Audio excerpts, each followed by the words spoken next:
When I was young, we were left unattended. My friends and I rode our bikes deep into the fields and returned at our leisure. We rarely played in the same location and often ditched it after a few days. With each new adventure, we drifted further from civilization, and one day, we struck gold, figuratively speaking, of course. We came across a massive field which seemed to stretch endlessly in all directions. It appeared to be abandoned farmland, and the grasses and weeds had grown past our waists. The entire area was completely silent, as if we had broken the sound barrier, and to some degree, our voices seemed several octaves higher than normal. Whenever we went there, we lifted our bikes over a rotted wooden fence, and then we pedaled through the field. It quickly became one of our favorite locations. Our last excursion stuck with me the most. It was the day we discovered the farmhouse. I have no idea how we never noticed it before. It was just there, but somehow we overlooked it. We rode over to the house to observe it up close, and it appeared more beautiful from a distance. The age was clear in the peeling paint, the shoddy shutters, and the broken windows. The farmhouse was 2 stories tall, possibly 3, and had a large veranda, smudged with grime. The porch extended around the house, and we noticed a rickety porch swing, creaking back and forth on a rusted chain. There was no wind. While I was left pondering this, my friends abandoned their bikes by the wayside and dashed across the dirt road. I abandoned my bike as well and followed them hesitantly. I turned to my left and right. Just like the field, the dirt road extended into oblivion. "Guys, what if somebody lives here?" I asked. My main concern was disturbing the homeowner and getting kicked off the property. "Oh, come on. There's nobody here," George called back. George was the most adventurous of the 3 of us. His confidence usually got us all in trouble. I decided to trust him and crossed to the other side of the dirt road. Both of my friends were already standing on the porch. "Can you see inside?" Ryan, my other friend, shook his head. "There's a thick curtain in the way. It smells really musty over here." I had to agree with him. It smelled old and decrepit.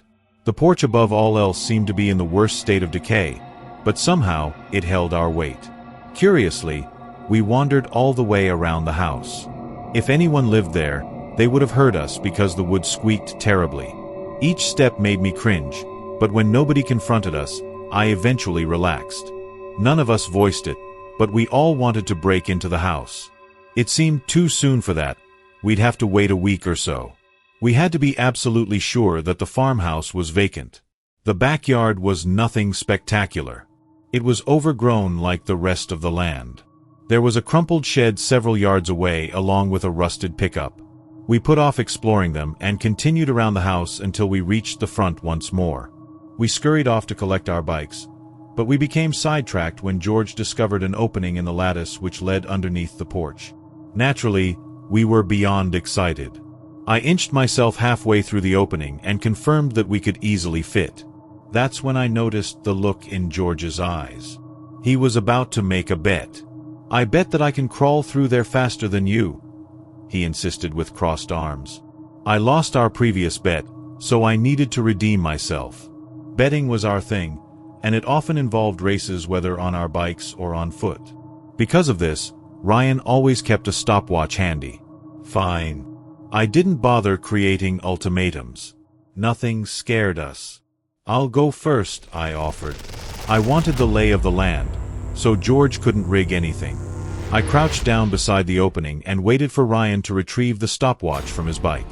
The dirt was clammy beneath my hands, and I noticed lichens growing along the foundation of the house. I tried not to think of spiders or snakes. We had done worse things than this. "Wait a second.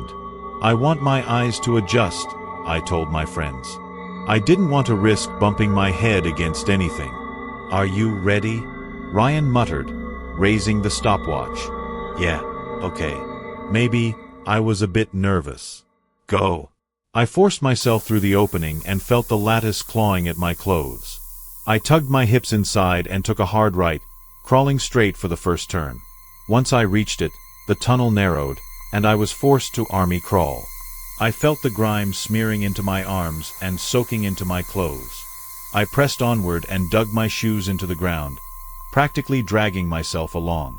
As soon as reached the second turn, I felt a draft, but I tried my best to ignore the chilly air. Even so, the air seemingly grew colder, especially for my left, until it felt like ice was pressing against my ribs. The longer stretch before me must have been the back porch, and I felt disheartened when the tunnel remained narrow. If anything, it seemed narrower than before. As soon as I passed the halfway mark, I heard frenzied scuffling. The tunnel was too narrow for me to turn around, but I knew it was one of my friends, probably George. I felt him grab my ankle, jerking me sharply backward. I caught myself on the lattice and kicked backward angrily, hitting my friend square in the face. "You cheater!" I screamed. My army crawled faster than ever before. My friend was persistent though, and I heard him right behind me.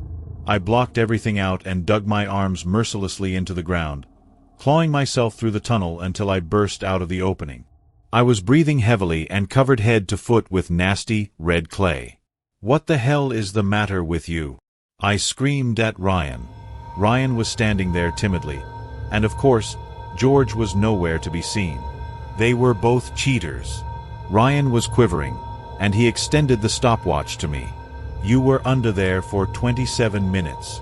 What? No, I wasn't."